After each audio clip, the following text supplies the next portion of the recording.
I walk with a little more pep in my step because I know I take care of myself. It's more of a health journey than a weight loss journey. That's my biggest piece of advice, is to just start.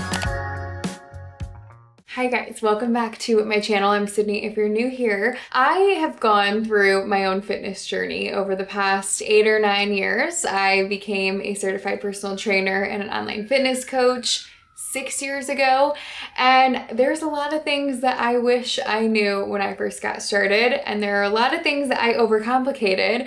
So I wanted to share the 8 key things that were really the biggest game changers in my fitness and what ended up becoming a health journey rather than just a fitness or a weight loss journey. For reference, I did lose and kept off like 25 to 30 pounds over the years. It's been a lot of fluctuation, ups and downs, and a lot of starting over, stopping, and taking a lot of before photos over the years and not many after photos. As of the last, I'd say, 4 or 5 years, I really figured out what works for me and have continued to do more of that and change different things even in the last couple years, which has been really awesome. I think that looking at it as more of like a bigger picture and realizing that as you evolve, you'll find different ways to pour into yourself and take care of yourself. But I'd say I've pretty much figured it out what works for me, and I'll continue to do so. But without further ado, I want to jump into those 8 key things. I know that you guys knew this one was coming, but having a good morning routine is my #1. I think that is life-changing. If you can make your mornings a sacred time for you,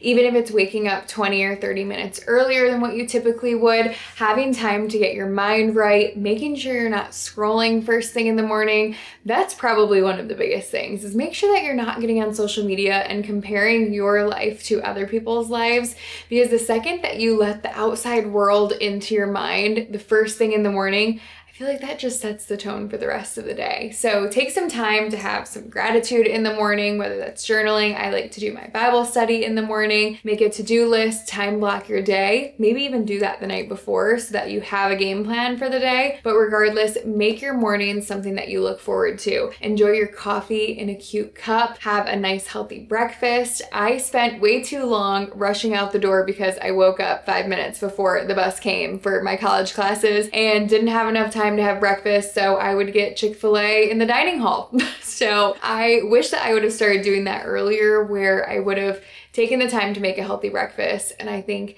if you really have a peaceful, enjoyable morning, you can even do this with kids, guarantee it. I'm not a mom, so I can't speak much into that, but I have a lot of personal training clients and friends and a sister that has kids, and they also can attest that having a good morning routine for you and your family makes the biggest difference in the world. #2 is having a consistent workout routine. When I first got started with my fitness journey, I went to the gym all the time. I mean, I grew up an athlete. I played soccer my whole life, but when I stopped playing soccer, I would go to the gym still. I had no clue really what I was gonna do when I walked in there. I just felt it out. Sometimes I would do some ab workouts and run on the treadmill. Sometimes I would do a couple leg machines, and then I would do dumbbell bicep curls. Like, I really had no rhyme or reason for what I was doing. I had no structure. My biggest piece of advice, if you don't know what you're doing in the gym, follow a program, get a personal trainer or coach, and have some kind of structure routine that you stick to. I personally stick to the same workout routine and split, which is essentially just how you break up your workouts for the week. Anywhere from 6 to 12 weeks typically is what I will do. In the beginning, I never paid attention to increasing weight over time. I never paid attention to, I liked having good form, but other than that, I didn't know why I was doing those certain exercises because I didn't really know which muscle groups they were working. Having a workout split helps make sure that you are working each of those muscle groups. This also helps ensure that you have optimal recovery in between each workout. It's very easy to go to a workout class or even just go to the gym and do full body every single time rather than splitting up your muscle groups into a split, like having lower body, having back and biceps, having your chest, shoulders, and triceps workouts. If you're doing full body every single time, it can lead to injuries. It is a lot harder to progress in different areas. It's easier to have more imbalances because you don't know if you are adequately hitting each of those muscle groups. And ultimately, it's just more efficient, especially if you have specific physique goals. Progressive overload, I know that you hear it all the time, but it essentially just means that you are increasing the intensity of the movement, you're increasing the reps of the movement, or you're increasing weight over time.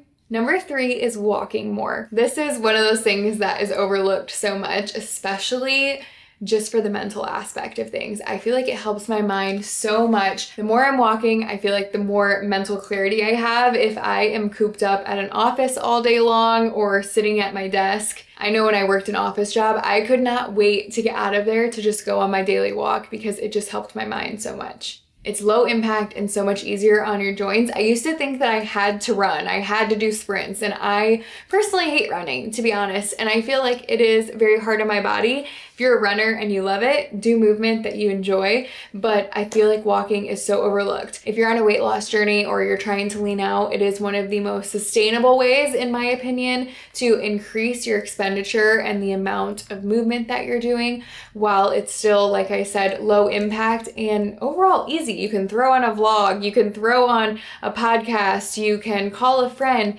you can listen to some worship music and have that be like your intimate alone time. I shoot for 10 to 15K steps per day. I also have a treadmill that I have a little desk that goes on there, so I'm able to knock out a lot of work. It helps my energy levels the more that I walk. It helps my creativity and the way that my brain works. And I also just think my mood is better the more movement I have throughout the day in general. And it's the first thing that I add in when I'm going into a deficit. So when I'm changing from maintenance and a surplus, I walk every single day, regardless of the season or the phase that I'm in. But especially if I'm going into a deficit, before I change anything with what I'm eating, I will increase the amount of movement that I have with more walking. Number 4 is prioritizing whole foods and high protein. I know you've heard it, and we overcomplicate things. I would say a general rule of thumb is 1 gram of protein per pound of body weight of your goal weight is what I typically go for. Or if you are trying to maintain or trying to increase muscle mass, you can typically just do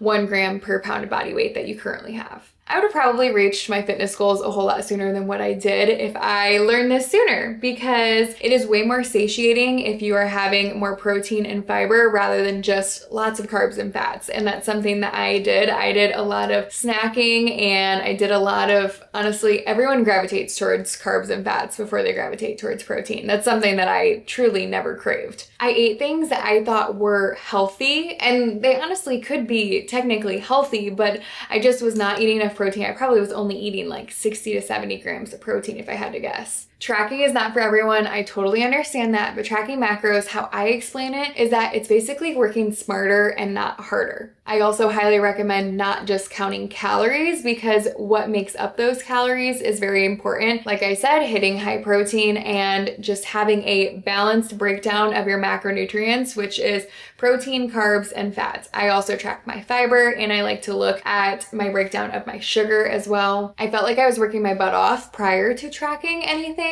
and I was eating healthy overall, but I didn't have any clue how much I was eating, so I still could be putting on weight or not really seeing the results that I wanted. Personally, I think if you have a healthy relationship with food and you feel okay with tracking and you like the number aspect of things, even if it's just for a couple months or even for a couple days out of the week for a while, just to learn how much you're eating and to see what a portion size actually looks like and to have a general idea of how much protein you're having. I have a lot of girls start when they start personal training with me, and I'm like, okay, give me a rundown on what your nutrition looks like already. And a lot of them will say, oh, I'm eating like probably 2,000 calories or so, and I'm guessing that I'm eating like 140 grams of protein. And then they start tracking when I give them macros that are not too far off from that, because I never want to like jump them too high above where they're eating or too far below where they're eating to start. And they're like, oh, I had no clue what I was eating, because this feels like either way less than what I was eating or way more than what I was eating. And I would say 98% of them say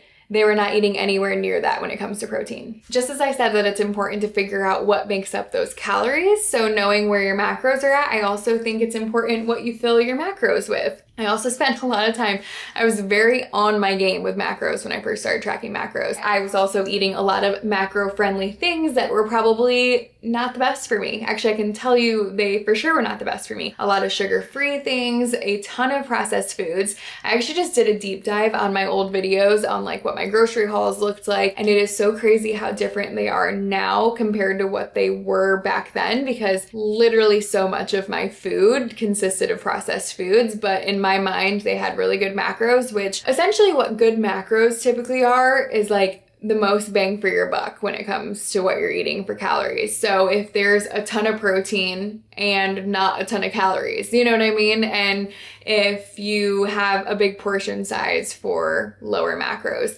And I also think now I prioritize whole foods and very minimal processed foods added in there, not eating out as much. And that seems to make me feel a lot less inflamed compared to when I was then. I do think that I was able to reach some of my fitness goals, but I always just felt puffy, inflamed, and I had a lot of bloating issues. If you've been here for a long time, I talked a lot about gut health back then. I feel like I could do a whole segment just on gut health, honestly, but figuring out things that responded well with my body was very difficult for me. I did a lot of food sensitivity tests. I cut out a lot of things. I had a lot of fear of food because I felt like everything was causing havoc in my body, when realistically, I think the biggest thing is I just needed to get rid of the crap. Like I needed to stop eating a bunch of processed crap. I needed to make majority of my food at home, and I just needed to prioritize having micronutrients in there as well.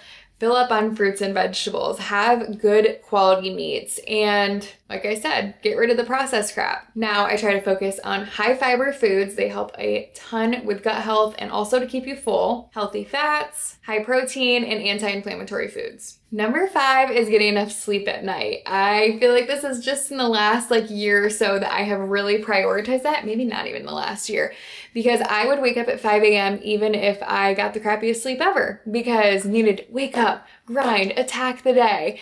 And 4 to 5 hours of sleep just simply is not it. That is not going to cut it. I try to do all the things to wind down at night, and that helps a ton to get off my phone. I feel like that's a common theme, not having my phone in the morning or at night, trying to read at night. Maybe that's journaling just to get my mind right, not have screens in my face. Having too much blue light exposure before bed, I know, can mess with your circadian rhythm. It can mess with your melatonin levels. And it also just made me anxious before bed. When I had a lot of things going on in my mind, I feel like you just have information overload in your face when you're on your phone and looking at social media. Opting for doing a brain dump so I can get everything off my mind, and journaling and just taking the night a little bit slower, taking more time at night to wind down has really been a game changer. I love my time where I shower early. Like I give myself literally like an hour and a half to 2 hours, I feel like, for my night routine. But like I love the time that I shower, I make tea, I light candles, I put the overhead lights down low and just do my lamps,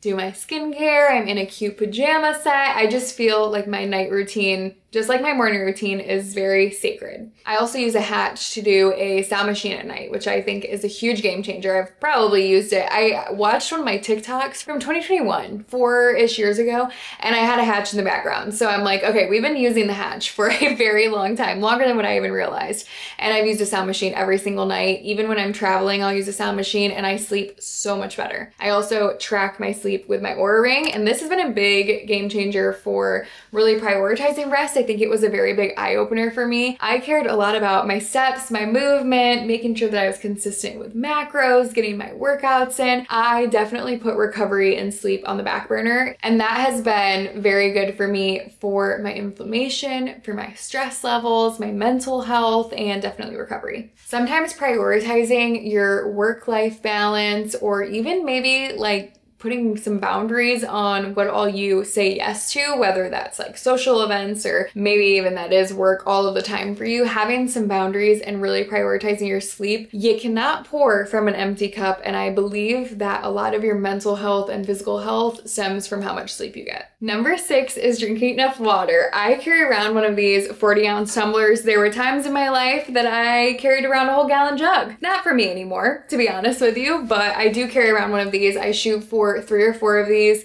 Try to get a gallon of water each day, and majority of people are not drinking enough water. It helps with your metabolism, it helps suppress cravings, it helps with honestly everything, your energy levels, and it's obviously just a better option than having juice, soda, energy drinks, and extra coffee for the day. If you struggle with drinking water, carry around a big water cup, whether that's 30, 40 ounces of water, and always have it with you because you're gonna be more likely to drink it. Maybe even set a timer. I have some of my clients do that. They're like, I never remember to drink water. I'm like, okay, well, set a timer every single hour to just take a couple sips of water. It helps with inflammation, it helps with water retention, bloating, digestion. And if that does not convince you to go grab your water bottle and take a sip of water, I don't know what will.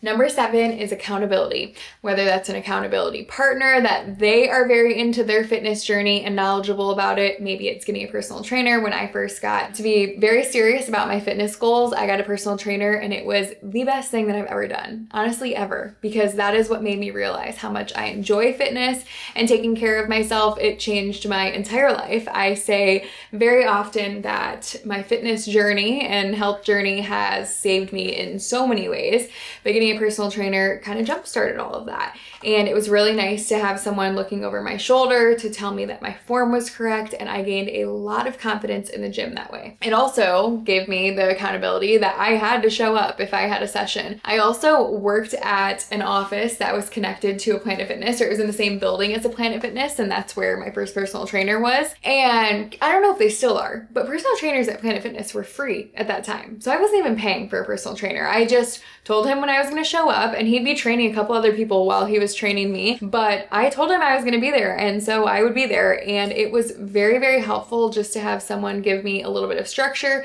And even if you're not gonna have a personal trainer, maybe it's signing up for a workout class and you have to go or you're gonna be charged. Maybe it's having a friend that you're gonna meet at the gym and you're gonna go because you made an agreement with them. And I also just think having a friend or family member that is on that same journey with you, you guys can just push each other a little bit. If you're at home, let's say with your spouse, and you're like, I want to be serious about my fitness goals, maybe getting rid of things in the house that are not helping your fitness journey. It's not like you can't have any yummy food in the pantry, but having things that are tempting you constantly and you don't have much self-control around, maybe not having those in the house. Also, it is very nice having my husband be very into health and fitness as well, because I think we understand how much time, work, and discipline it takes, so we can really cheer each other on and also be there when the other person's maybe not feeling it, and we're like, okay, let's go on a walk together. We are getting up and we're getting some movement in. A habit tracker. If nothing else, have a habit tracker. You can get some off Canva and you can print those off and just write down your goals, or even a Notion one. If you've done any of like my Bridal Bootcamp or my Level Up programs, you have access to a Notion platform that has a habit tracker on there, and you can do like your steps, your water, your macros, your workouts, and then you'll be able to have an overview of what you actually did for the week, because it's so easy to get to the end of the week and you're like, I worked so hard, I crushed all of my goals. But when you have a habit tracker, a lot of times you'll realize like, oh, well, I actually didn't hit them as often as what I thought I did. And it's kind of just a reality check sometimes. Number 8 is changing your mindset. Easier said than done, but I would have never gotten to where I'm at right now. And I don't even consider myself like a finished product at any point. I think I'm always going to evolve. I think I'm going to look back in probably 5-10 years and think of my 26-year-old self and be like, oh my gosh, if I knew then what I know now. But ultimately, I do feel like I'm at a really good spot right now, and I would have never gotten here if I kept the same mindset that I had in the beginning. I hated my body so much. I was always taking before photos. I was always hating the way I looked in a bikini. I would try on clothes in the store and I would literally tear up. I hated what I looked like. I did. And I was so not confident in my own body. And that just couldn't be the only driving force. I had to find a bigger why. We're able-bodied. It is such a blessing to be so healthy and to be able to move our bodies, to get rid of stress, to meet up with friends and go on walks, to take care of your kids, your grandkids, whoever it is that you need to show up. If you don't do it for yourself, do it for them. We take a lot of things that have to do with our health for granted, in my opinion. We only get one body and we have to treat it right. And we also get to choose our heart. I know a lot of you have heard that before. It's kind of cliche, but it's like, choose your heart. It's hard to wake up early and get a workout in every day. It's hard to eat healthy and be consistent with your nutrition. It's hard to just start, to just stop making excuses and start. But it's also hard, and I can say from my own experience, it's also hard getting to summertime and not wanting to be in a bikini around people. It is also hard starting over and over and over again. It is also hard continuing to make excuses and not follow through with things that we say we're gonna do. So I guess choose your hard. And personally, I think that it becomes a lifestyle and you enjoy that challenge. Like, I don't always want to work out, but I always feel so much better afterwards. And a lot of things will just end up becoming a routine and you just don't even think about it. Like, you're just in autopilot. I don't really think about filling this up multiple times per day and drinking it, but I do it even if I don't want to. I don't think about driving to the gym in the mornings and getting my workout in. I just do it. It's just part of my morning, and I feel like my day is more incomplete without it than it is with it. Not thinking of the scale or weight loss as your main priority in your fitness journey might be the hardest switch to make, but it's gonna be the biggest switch. Instead, pour into yourself because you wanna be healthier, you wanna have better mental health, you wanna show up better in your relationships and with your family and your friends, maybe in your career. I believe focusing on feeling better and slowly habit stacking and implementing all of these little things, the physique side will come. It will. And I would say that's everything. I could go on, and I actually asked on my Instagram for a Q&A from you guys, so I'm gonna do that separate to answer your guys' specific questions. So I will definitely go more in depth on a lot of other things, but I feel like those are the main 8 things. And I'm showing my progress photos, but they only show the physical changes. And I wish that I could show the mental changes and just how much better my mental health is and just the quality of life that I have now. The 25 to 30 pounds that I have lost are nothing compared to everything I've gained throughout all of this. I have gained so much confidence as I continue to follow through with the things that I say I'm going to do. I know when I tell myself I'm gonna start this on Monday, or I'm gonna start it right now, whatever it might be, I know I'm gonna do it because I have a track record of doing that. And a lot of confidence comes from that. My confidence has changed completely, and I know it's because I walk with a little more pep in my step because I know